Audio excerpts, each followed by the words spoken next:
حالے نے فخریہ سب کو دیکھا۔ اچھا حالے، نام کیا رکھو گی تم اپنی بھتیجی کا؟ زریان نے اس کی گود میں موجود بچی کے گالوں کا ہاتھ سے چھو کر پوچھا۔ اس نے سوچنے کی ایکٹنگ کی۔ میں اس کا نام رواحہ رکھوں گی۔ سب کو اس کا نام بہت پسند آیا۔ وہ فجر کی نماز ادا کر کے آیا تھا۔ رات بھی ہمنا کے ساتھ باتیں کرتے وقت گزرنے کا پتہ ہی نہیں چلا۔ دیر سے سویا تھا۔ ویسے بھی اس کی پوری رات عزا کو یاد کرتے گزر جاتی تھی۔ نیند اسے شاذ و نادر ہی آتی تھی۔ ابھی وہ فلیٹ کے اندر جاتا کہ پیچھے والے فلیٹ سے اسی کسی کے چیخنے کی آواز آئی۔ اس کا دل بہت بری طرح دھڑکا۔ یہ آواز عزا کی تھی۔ وہ لاکھوں میں پہچان سکتا تھا۔ اس کے قدم وہیں جکڑ گئے۔ اس نے بے چینی سے بند دروازے کو دیکھا، لیکن اب بالکل خاموشی تھی۔ اس نے بے چینی سے دروازہ بجایا، جو اگلے 2 منٹ میں کھول دیا گیا تھا۔ سامنے ریڈ سلک کی نائٹی میں ایک بہت ماڈرن سی لڑکی کھڑی تھی۔ اس نے فوراً اپنی نظریں پھیر لیں۔ اسے سامنے کھڑی لڑکی سے گھن آئی۔ آپ کے گھر سے مجھے کسی کے چیخنے کی آواز آئی ہے؟ اس نے بنا نظریں ملائے تحمل سے پوچھا۔ وہ بس چاہتا تھا کہ وہ اس کی غلط فہمی ہی ہو۔ اس کا دل چند سیکنڈ میں ہی لاکھوں بار اپنے اللہ کو پکار چکا تھا۔ نہیں مسٹر، آپ کو کوئی غلط فہمی ہوئی ہے۔ یہاں میرے اور میرے ہسبینڈ کے علاوہ کوئی نہیں ہے، تو چیخنے کا سوال ہی پیدا نہیں ہوتا۔ اس لڑکی نے جواب دیا اور دروازہ بند کر کے اندر چلی گئی۔ دلشیر نے اللہ کا شکر ادا کیا اور اپنی بہن کے فلیٹ کے اندر چلا گیا، لیکن اس کا دل بہت بے چین ہو رہا تھا۔ وہ وہیں رکھے صوفے پر بیٹھ گیا۔ کچھ دیر بعد سب اٹھ گئے تھے۔ وہ سب بیٹھ کر ناشتہ کرنے لگے۔ ہمنا کا شوہر عاطف، اس کی نائٹ ڈیوٹی تھی، اس لیے وہ صبح ہی آ کر سویا تھا۔ اس کی ساس اور 4 سالہ بیٹا بھی ساتھ ہی بیٹھے تھے۔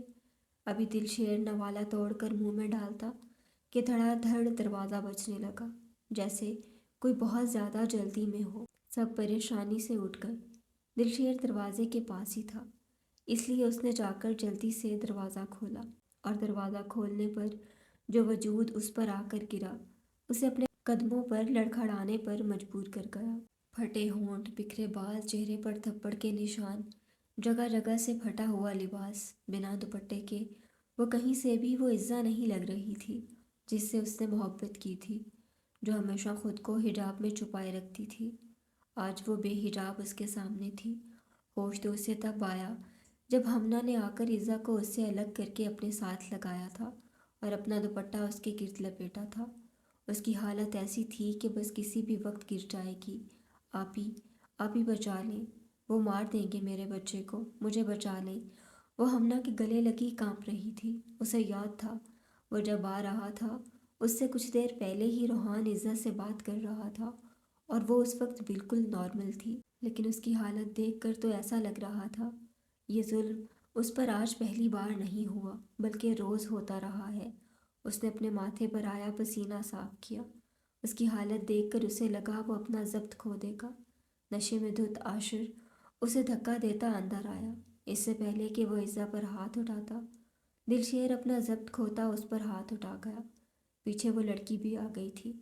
عاشر کی نظر جب عزا پر پڑی تو ایک پل کو وہ بھی گھبرا گیا، لیکن دوسرے ہی پل چہرے پر وہی شیطانی مسکراہٹ تھی۔ اوہ، تو یہ بات ہے، یہاں اپنے عاشق سے ملنے آتی تھی۔ میں بھی بولوں کیسے یہ لوگ اس کے اتنے ہمدرد بن گئے۔ اب سمجھ آیا، وجہ تو میرے سامنے ہے۔ مسٹر دلشیر خان، عزا عالم کا ایکس، اوپس سوری، ایکس نہیں، کرنٹ بوائے فرینڈ۔ ایکس تو خرم ملک تھا۔ جس قدر غلاظت وہ بک سکتا تھا بک دیا۔ ہمنا نے اور آنٹی نے حیرانگی سے دلشیر اور عاشر کو دیکھا۔ اب کی بار عزا نے لرز سی پلکیں اٹھا کر سامنے دیکھا تو نظریں دلشیر کی نظروں سے ٹکرائیں۔ اسے اپنے بالکل سامنے کھڑے دیکھ اس کا دل کیا زمین پھٹے اور وہ اس میں سما جائے۔ اتنی شرمندگی، اتنی ضلالت! اللہ! اس نے آنکھیں میچے اللہ کو پکارا۔ او تو یہ بد کردار لڑکی تمہارا بچہ اپنے پیٹ میں لیے، اس سے پہلے کہ وہ اپنی گھٹیا بات مکمل کرتا۔ دلشیر اس پر پھٹ پڑا اور اسے بے دردی سے مارنے لگا۔ عاشر کے ساتھ آئی لڑکی چیختے ہوئے سیکیورٹی کو بلا کر لائی۔ اندر سے عاطف بھی نکل کر آیا۔ سب نے بہت مشکل سے اسے پیچھے کیا، جو آج کسی بھی قیمت پر عاشر کو چھوڑنے کے حق میں نہیں تھا۔ عزا کے زخمی وجود نے اس کے اندر کے سوئے جانور کو جگا دیا تھا۔ عاشر کا چہرہ بھی عزا کی طرح جگہ جگہ سے زخمی ہو گیا تھا۔ دلشیر کی آنکھیں لہو ٹپکانے لگیں۔ تم گھٹیا انسان، تمہاری ہمت کیسے ہوئی ان کے ساتھ اس طرح کا وحشیانہ سلوک کرنے کی؟ دلشیر کو روکنا سب کے لیے مشکل ہو گیا تھا۔ وہ بار بار عاشر کی طرف بڑھنے کی کوشش کر رہا تھا۔ یہ اسی قابل ہے، اس کے ساتھ یہی سب ہونا چاہیے، گھٹیا گالی ہے یہ۔ اس کی بات پر دلشیر نے خود کو چھڑا کر اپنے پاؤں کا وار اس کے سینے پر کیا تھا۔ عاشر 2 قدم پیچھے گرا۔ عزا کے منہ سے چیخ نکلی۔ سب نے دلشیر کو قابو کیا۔ کسی کو کچھ سمجھ نہیں آ رہا تھا۔ عاشر اٹھا اور 3 لفظ بولتا وہاں سے نکل گیا۔ اس کے پیچھے وہ لڑکی بھی چلی گئی۔ پیچھے سب اپنی جگہ سن رہ گئے۔ دلشیر کا وجود خود بخود ڈھیلا پڑ گیا۔ اس نے کبھی بھی اس لڑکی کو تکلیف دینے کا نہیں سوچا تھا۔ آج اس کی وجہ سے کیا ہو گیا تھا؟ عزا لہرا کر ہمنا کے بازوؤں میں جھول گئی۔ وہ زریان اور روحان کو فون کر کے بلا چکا تھا۔ اس نے پوری بات نہیں بتائی تھی، بس اتنا کہا تھا کہ جلدی سے آ جائیں، ان کی بہن کو ان کی ضرورت ہے۔ اندر اس کا آپریشن تھا۔ ہمنا بھی اس کے ساتھ تھی، کیونکہ ہمنا اسی ہسپتال میں ڈاکٹر کی ڈیوٹی سر انجام دے رہی تھی۔ ہمنا کی ساس اور شوہر بھی وہیں بیٹھے تھے۔ کسی نے اس سے کچھ نہیں پوچھا تھا، نہ کوئی سوال کیا تھا۔ تھوڑی دیر بعد ہمنا ایک بہت چھوٹے سے بچے کو کمبل میں لپیٹ کر باہر لائی اور اپنی ساس کے حوالے کر دیا۔ دلشیر کی اتنی ہمت نہیں ہوئی کہ وہ اس بچے کو چھو کر دیکھ لے۔ سب بہت اداس تھے۔ اس نے ایک پیارے سے بیٹے کو جنم دیا تھا، لیکن اس کی خود کی حالت بہت خراب تھی۔ بی پی خطرناک حد تک لو ہو گیا تھا، اب نارمل ہو کر ہی نہیں دے رہا تھا، اس لیے وہ ابھی تک انڈر آبزرویشن تھی۔ دلشیر نے اس کے بچے کے کان میں اذان دی اور اس کا گال چوما تھا۔ اسے وہ اپنے ہی وجود کا حصہ لگا۔ رات بھی وہیں بیٹھے گزر گئی تھی، لیکن عزا کی حالت میں کوئی سدھار نہیں آیا تھا۔ وہ نماز پڑھ کر آیا تھا۔ تھوڑی دیر کے بعد اسے روحان آتا نظر آیا۔ دلشیر اٹھا اور اس کے سینے سے لگ گیا۔ کچھ نہیں کہا، بس خاموش تھا۔ روحان کا دل کسی انہونی کے احساس سے گھبرانے لگا۔ اس نے دلشیر کو خود سے الگ کیا۔ کیا ہوا ہے عزا کو؟ وہ ٹھیک ہے نا؟ اسے اپنی آواز کسی کھائی سے آتی محسوس ہوئی۔ دل نے شدت سے دعا کی کہ عزا ٹھیک ہو۔ ہاں وہ ٹھیک ہیں، ابھی اندر ہیں۔ ابھی وہ کچھ کہتا کہ اندر سے ہمنا آ گئی۔ بھائی پریشان مت ہو، شکر ہے اب عزا ٹھیک ہے، اس کا بی پی نارمل ہو گیا ہے۔ دلشیر نے سکون کی ایک گہری سانس لی۔ کیا ہوا تھا عزا کو؟ تم بتاتے کیوں نہیں؟ اب روحان غصے سے چیخا تو ہمنا نے روحان کی طرف دیکھا۔ وہ دونوں پہلے بھی بہت بار مل چکے تھے۔ وہ اس کے بھائی کا دوست تھا، لیکن اس طرح اس کا اپنے بھائی پر چیخنا اسے اچھا نہیں لگا۔ عزا آپ کی کیا لگتی ہے؟ اس نے حیرانی سے روحان کو دیکھا۔ وہ بہن ہے میری۔ ہمنا تم مجھے بتاؤ کیا ہوا ہے؟ وہ ٹھیک تو ہے نا؟ اور اس کا بچہ وہ کیسا ہے؟ اس نے بے چینی سے پوچھا۔ روحان بھائی، آج دلشیر بھائی کی وجہ سے ہی آپ کی بہن ٹھیک ہے اور اس کا بچہ بھی ٹھیک ہے۔ اتنی دیر میں ہمنا کی ساس بھی وہاں آ گئی اور بچے کو روحان کے حوالے کیا۔ روحان نے بے ساختہ اس بچے کو تھام لیا اور اسے چومنے لگا۔ یہ اس کی بہن کا خون تھا۔ ہمنا اسے عزا کے پاس لے گئی۔ دلشیر باہر ہی رک گیا۔ اس میں ہمت نہیں تھی کہ وہ اسے دوبارہ اس حالت میں دیکھ پاتا۔ عزا بے ہوشی کی حالت میں تھی، لیکن عزا کی حالت دیکھ اسے اپنی آنکھوں پر یقین نہیں آیا۔ یہ کس نے کیا میری بہن کے ساتھ؟ کیا ہوا ہے اس کے ساتھ؟ اس کی آواز میں کپکپاہٹ تھی۔ ہمنا نے نظریں چرائیں۔ آپ کون ہیں اس بچی کے؟ ڈاکٹر نے اس سے پوچھا، جو بہت بے چین نظر آ رہا تھا۔ میں بھائی ہوں اس کا۔ کیا ہوا ہے میری بہن کے ساتھ؟ کوئی مجھے بتاتا کیوں نہیں؟ آپ کی بہن کو بہت بری طرح سے مارا پیٹا گیا ہے۔ ان کے جسم پر جگہ جگہ نیل پڑے ہیں۔ کیسے بھائی ہیں لوگ بہنوں کو کسی ظالم کے ساتھ رخصت کر کے ایسے بھول جاتے ہیں؟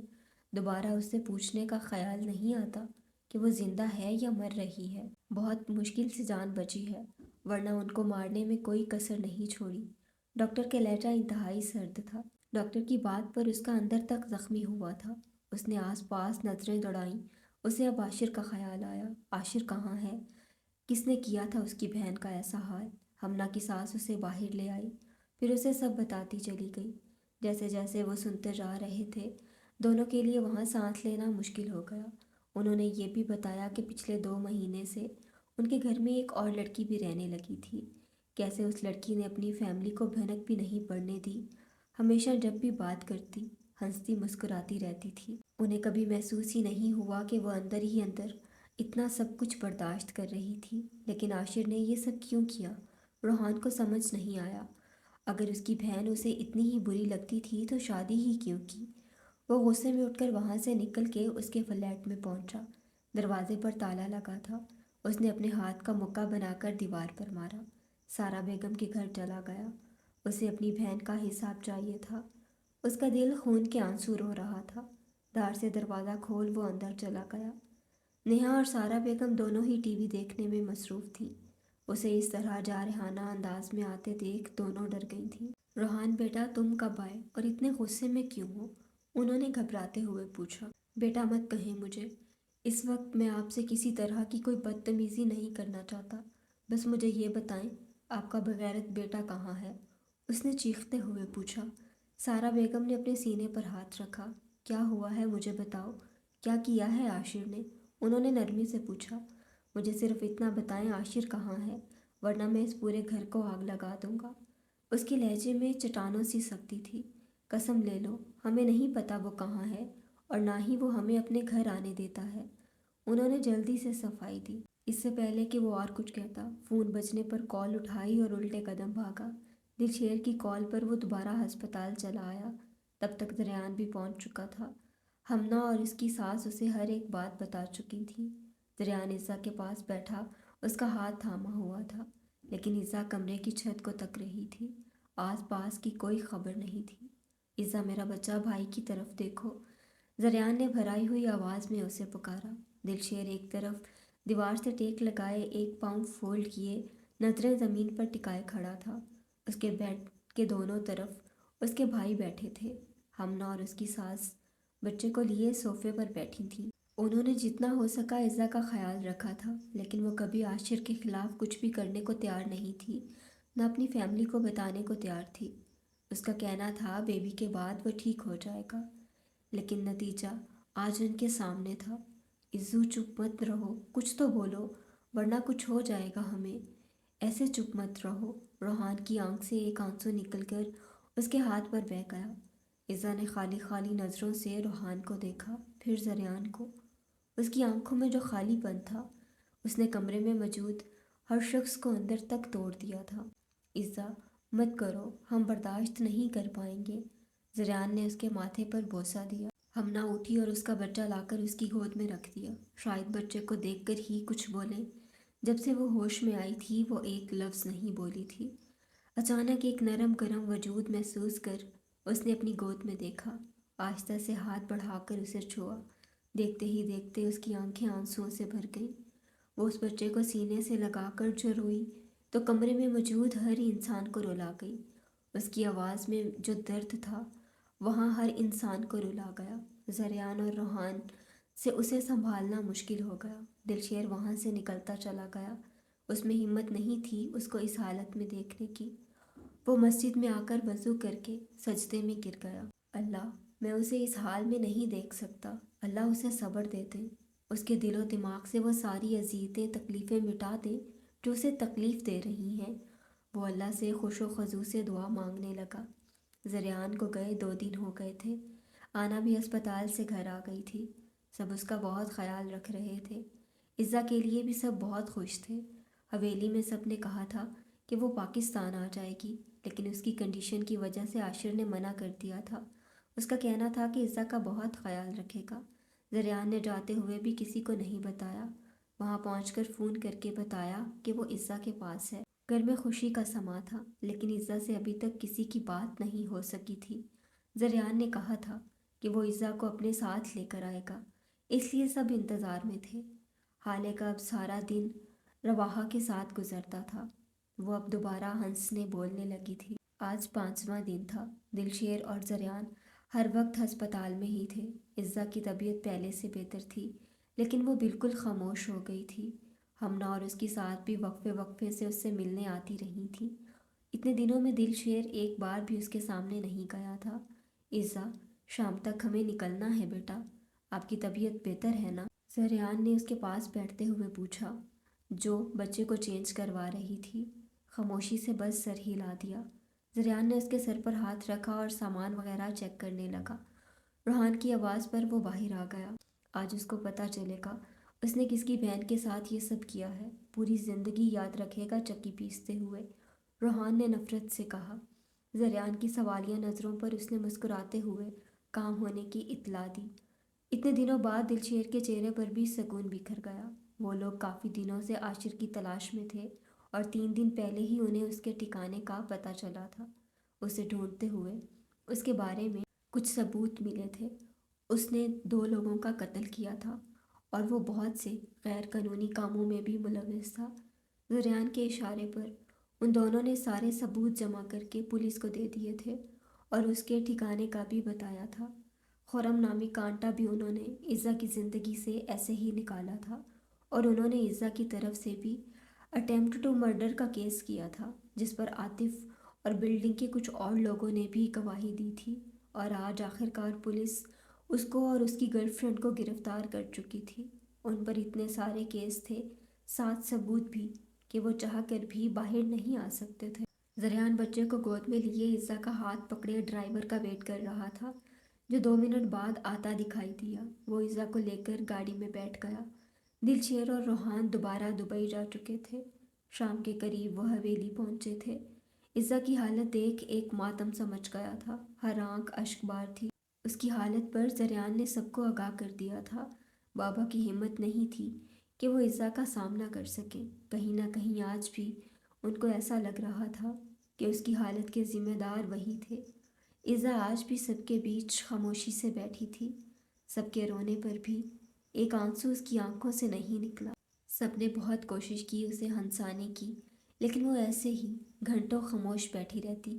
عزا کے بیٹے کا نام بھی دادا جان نے رکھا تھا، بہرام۔ کیا سوچا تم دونوں نے اپنی اپنی زندگی کے بارے میں؟ کب تک ایسے ہی رہنے کا ارادہ ہے؟ آج زریان اسپیشلی ان دونوں سے ملنے آیا تھا۔ عزا کے ساتھ ہوئے حادثے کو بھی 6 مہینے گزر چکے تھے۔ اس وقت وہ تینوں کافی پی رہے تھے۔ روحان نے نظریں اٹھا کر زریان کو دیکھا، البتہ دلشیر پرسکون بیٹھا تھا۔ آپ اپنی بہن کو اپنے پاس بٹھا کر رکھیں، کیونکہ وہ میرا حویلی آنا برداشت نہیں کر سکتی اور یہ اس کا فیصلہ تھا۔ میں اس کے فیصلے کا احترام کر رہا ہوں، روحان نے سکون سے جواب دیا۔ اچھا، تم یہ کہنا چاہ رہے ہو کہ پوری زندگی ایسے گزارنے کا ارادہ ہے؟ تم جانتے ہو 1 سال ہو گیا ہے شادی کو، تم نے ایک بار اسے منانے کی کوشش کی؟ ایک بار بھی اس کو حقیقت سے آگاہ کیا؟ اپنی بے گناہی ثابت کی تم نے؟ زریان کا لہجہ شرمندہ کرنے والا تھا، لیکن سامنے بھی روحان تھا جس نے شرمندہ ہونا سیکھا ہی نہیں تھا۔ کیوں کروں یہ سب؟ اس نے سوال کیا۔ کیونکہ بیوی ہے وہ تمہاری، تمہارا فرض بنتا ہے اس کی غلط فہمی دور کرو، نہ کہ اسے بڑھاؤ۔ تو کیا میں اس کا شوہر نہیں؟ اس کو مجھ پر یقین ہونا چاہیے تھا۔ اس کے لیے یہی کافی ہونا چاہیے تھا کہ میں اس سے پیار کرتا ہوں، کچھ بھی ہو جائے۔ اسے خود کو مجھ سے دور نہیں کرنا چاہیے تھا، لیکن اس نے میرے ساتھ رہنے سے زیادہ موت کو ترجیح دی۔ یہ میرے لیے ناقابل برداشت۔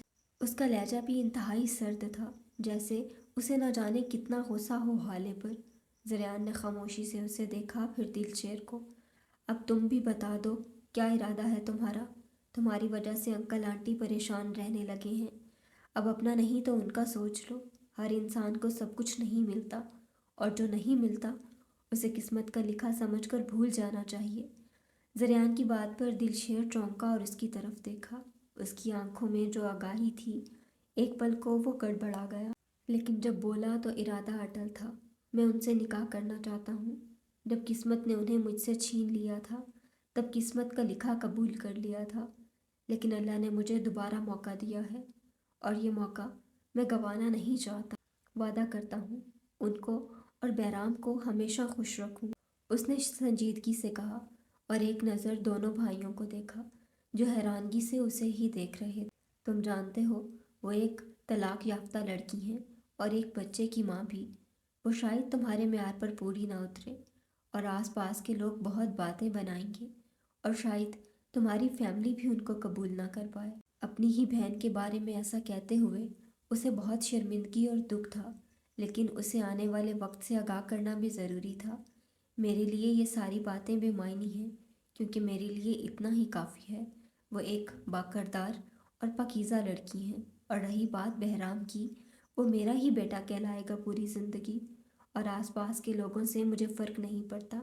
جہاں تک میری فیملی کی بات ہے، انہیں پوری دنیا سے زیادہ میری خوشیاں عزیز، اس لیے ان کو میری فیملی کی طرف سے کوئی تکلیف نہیں ہوگی۔ یہ دل شیر خان کا وعدہ ہے تم سے۔ اس کے لہجے سے اس کی باتوں کی پختگی صاف تھی۔ زریان نے ایک گہری سانس لی۔ ٹھیک ہے، میں کوشش۔ ابھی وہ بات مکمل کرتا دل شیر بول اٹھا، کوشش نہیں، مجھے 10 دن کے اندر اندر ان کو اپنے نکاح میں لینا ہے، بس 10 دن کا ٹائم ہے تمہارے پاس۔ دل شیر کی بات پر زریان نے اسے گھور کر دیکھا اور کھڑا ہو گیا۔ مسٹر روحان عالم، کان کھول کر سن لو، اگر 1 ہفتے کے اندر تم حویلی نہیں پہنچے تو اپنی بہن کو پوری زندگی تمہارے نام پر بٹھانے کا میرا کوئی ارادہ نہیں۔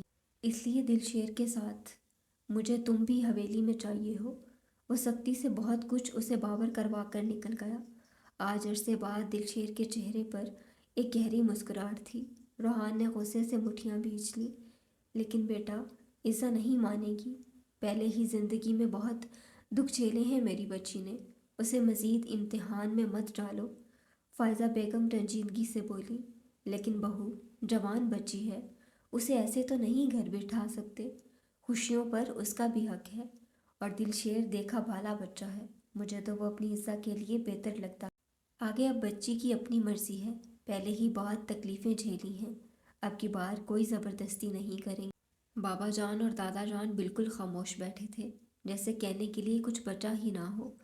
عزا کے ساتھ جو کچھ ہوا، اس کے بعد بیر جان نے اپنی بیٹی سے بھی ہر رشتہ توڑ دیا تھا۔ ماما، آپ فکر مت کریں، میں عزا سے بات کرتا ہوں، مجھے یقین ہے وہ خوش رہیں گی دل شیر کے ساتھ۔ زریان ان سے کہتا اپنے کمرے کی طرف بڑھ گیا۔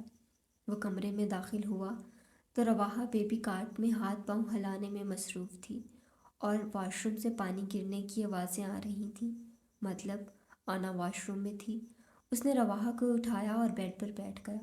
رواحہ اسے دیکھ کر مسکرانے لگی، منہ سے عجیب عجیب آوازیں نکالنے لگی، جیسے اسے پہچان لیا ہو۔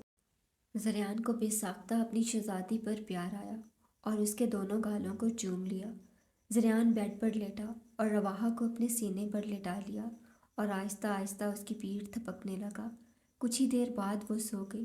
تھوڑی دیر بعد آنا ٹاول سے اپنے بالوں کو رگڑتی باہر آئی، کپڑے گیلے ہو کر اس کے جسم سے چپکے ہوئے تھے۔ زریان پر اس کی نظر پڑی، اس نے جلدی سے اپنا دوپٹہ ڈھونڈنے کی کوشش کی، لیکن وہ اسے زریان کے نیچے نظر آیا۔ اس نے جلدی سے اپنا رخ موڑ لیا۔ زریان قدم قدم چلتا اس کے پاس آیا اور پیچھے سے اسے اپنی باہوں میں بھر لیا۔